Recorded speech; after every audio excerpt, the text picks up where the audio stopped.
Dans cette vidéo, j'ai une voix de merde, mon micro a planté et j'avais de l'allergie.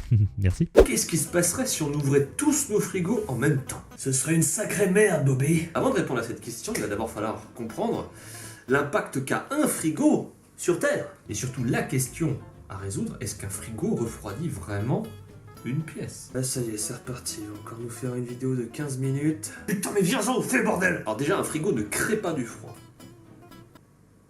Voilà. En fait, il va déplacer la chaleur qu'il a à l'intérieur vers l'extérieur. Ah oui. Ouais. Non, toujours pas. Pour comprendre ça, laissez-moi vous expliquer un truc. Aucun instrument ne permet de créer du froid. Aucun. Ça n'existe pas. Ça n'existe pas. Il est complètement con ce type ou quoi? Les climatiseurs, ça compte pour des prunes? Eh ben oui, les climatiseurs, c'est pareil. Pour comprendre ça, il faut définir le froid. Le froid, qu'est-ce que c'est? C'est l'absence de chaleur. Oui. Pour produire du froid, en fait, on va pomper de la chaleur, extraire de la chaleur d'un endroit A vers un endroit B. Puis, on va empêcher toute nouvelle source de chaleur d'entrer à l'endroit A. Forcément, si la chaleur ne rentre plus et qu'on en extrait, eh bien, la température va baisser. En gros, le froid, c'est comme de la matière, hein, c'est du rien. Et aux dernières nouvelles, vous ne pouvez pas créer du rien. Hein, c'est compliqué. Ouais, enfin, quand je mets mon coca au congélo, il ressort plus frais. Hein. Donc, tes explications, point A, point B, je sais pas quoi, là. Hein? Ah! De la pisse de chat! Et ça s'explique assez facilement. En gros, quand tu mets ton coca au congélo, il va refroidir ton coca.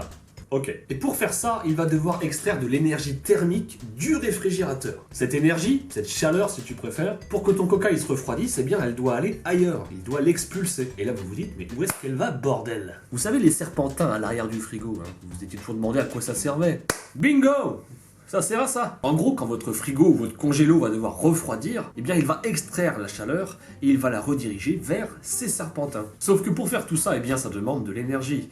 Et pour ça, ton frigo est connecté à une prise, au secteur. On peut maintenant se poser la question, est-ce qu'un frigo refroidit vraiment une pièce? C'est bien la réponse est non. D'ailleurs, si vous allez dans une pièce où généralement vous avez un congélo ou un frigo, vous avez sûrement remarqué que cette pièce est très souvent plus chaude que le reste de votre maison. Et tout simplement parce que, comme on vient de le voir, le congélo, le frigo, a besoin d'expulser cette chaleur pour créer du froid à l'intérieur. Pour ceux que ça intéresse, on appelle ça l'entropie. Hein, si vous voulez vous pencher un peu plus sur le sujet, allez googler ça, faites-vous plaisir. Bon, qu'est-ce qu'on vient de voir? Que si on ouvrait la porte d'un frigo ou d'un congélo, eh bien la température extérieure aurait plus tendance à monter qu'à baisser. Du coup, on peut se poser une question. Si tout le monde ouvrait son frigo en même temps, est-ce que ça aurait vraiment un impact ou pas? Eh bien malgré le fait qu'on soit 7 milliards, hein, ce qui est quand même pas mal, on pourrait se dire que si on ouvrait tous notre frigo, ce serait catastrophique. Mais il faut quand même prendre un truc en compte. C'est le volume de la Terre comparé à la place qu'on y occupe. Même si on est nombreux, il y a énormément d'espace non occupé, comme on peut le voir ici. Bon, ici j'ai mis l'Afrique de nuit parce que c'est sympa et joli, mais dites-vous que c'est pas représentatif du nombre de personnes, hein, parce que l'Afrique ça compte quand même plus de 1 milliard 200 millions de personnes, soit 2 fois la population de l'Europe.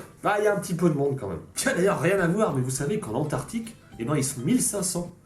Les cons! C'est autant d'habitants que le village de Saint-Laurent-de-Chamousset ou Saint-Paulel-Caisson. T'es en train de te foutre de la gueule de mes brebis là. Du coup, pour calculer l'impact exact qu'aurait l'ouverture des frigos de toute la planète, il faudrait calculer le volume de l'atmosphère, faire énormément de calculs pour avoir les statistiques au pourcentage près. Mais rassurez-vous, je vais vous épargner tout ça. Parce que la conclusion, c'est qu'à court terme, eh bien ça n'aurait aucun impact. On a souvent l'impression que parce qu'on est 7 milliards, on représente énormément de choses sur la planète, mais en fin de compte, pas tellement. Pourquoi? Parce que même si on est 7 milliards, on n'est pas tout seul. Et la planète, c'est grand. Selon une étude du PNAS datant de 2018, notre espèce ne représente que 0,01 de la biomasse terrestre. Les plantes représentent 83% des êtres vivants, suivis des bactéries, et enfin les autres êtres vivants, insectes, champignons, etc., qui représentent 5%.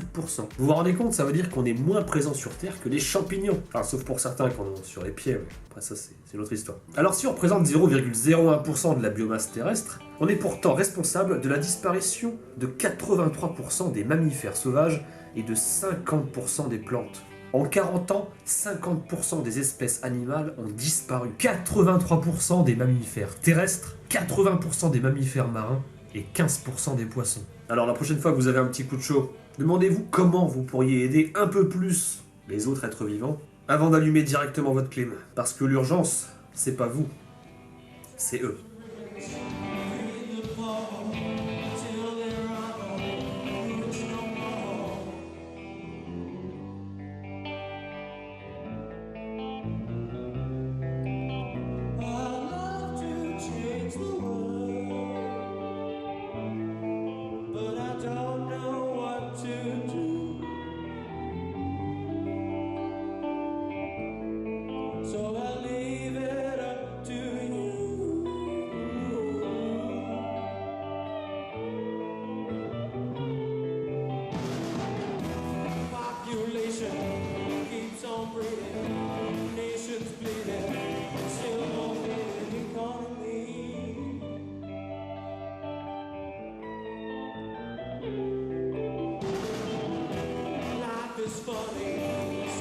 sunny, peace may come.